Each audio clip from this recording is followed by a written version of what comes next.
let's talk about Bois Imperial by Essential Parfums. So this is really a special fragrance for me for a variety of reasons. And the things that I do like about this house, let's just take 2 minutes to talk about Essential Parfums.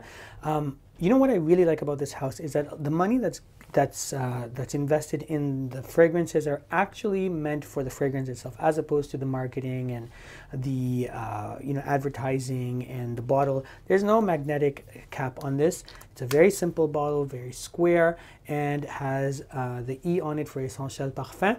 But what I do appreciate is that they give credit to where credit is due to the perfumer, and it has the name of the perfumer right on it by Quentin Bisch. So credit is given there, and if you look at the videos, you'll see that a lot of they're given a unlimited quote-unquote budget for them to create whatever fragrance they want.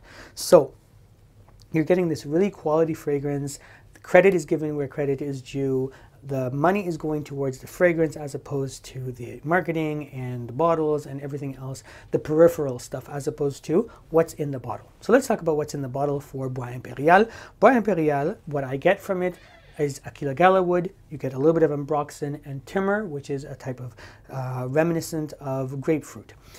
And I think this gets compared a lot to Ganymede, and we'll get to that in a second, because the author of Ganymede, our perfumer, is one of the same, Quentin Bisch for Bois Imperial and for Ganymede.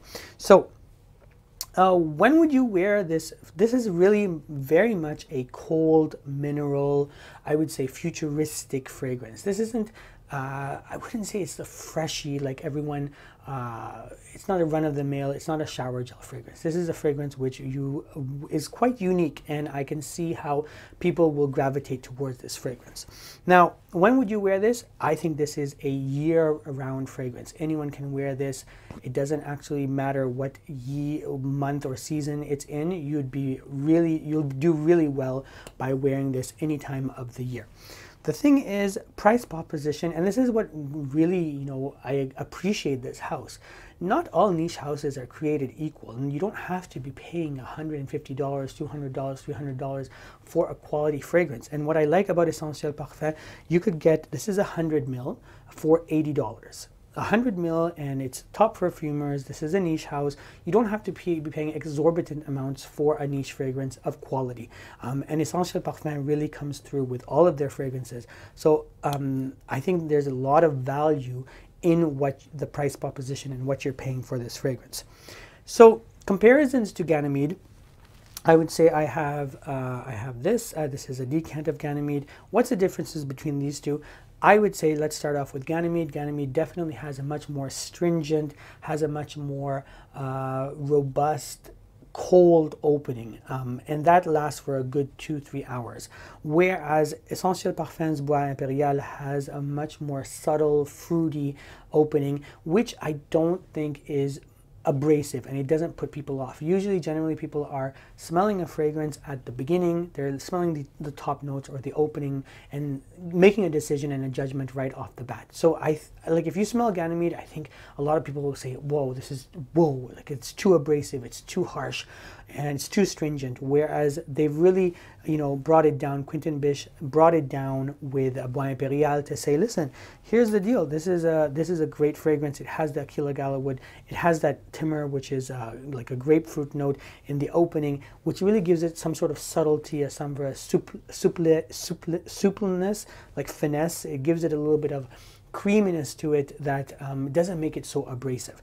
What you'll be paying for this is $80 for 100 ml, whereas you'd be paying $265 for Ganymede for 100 ml or $150 for 30 ml. So no questions asked. I think you would get a lot more value in Bois Imperial than you would in Ganymede. So let's talk about performance for a second. Performance, this is a great fragrance overall. I don't think it's overwhelming. I would rate it solid in terms of longevity, 7 to 8 hours. A couple of sprays, I do like 3 or 4 sprays on the chest, neck, and maybe my arms, depending on the weather, and you're good to go. And you could smell it. Projection, I would say, good scent bubble, right? Excellent, sillage. People will smell you when you walk into a room. It's not too subtle and it's not too strong. It's perfect. It's right, like the Goldilocks fragrance where it's perfect exactly where it is. Point of reference, this is definitely, I think this is much more versatile than Ganymede. This is also gets more compliments than Ganymede for me.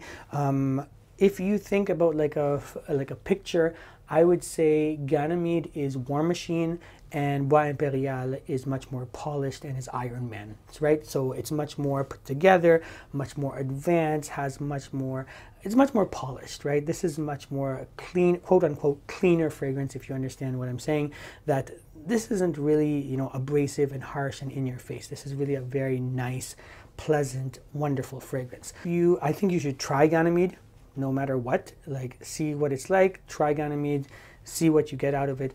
But I think a better bet overall is going with Bois Imperial. Let me know if you've tried Bois Imperial, if you've tried anything from the Essential Parfum house. I think this is a great house. There's a lot in this house in regards to different fragrances and different facets and perfumers.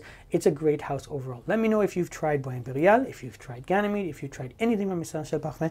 And lastly, if you have not subscribed to my channel, please do. It will help this channel grow, and I will catch you on the next one.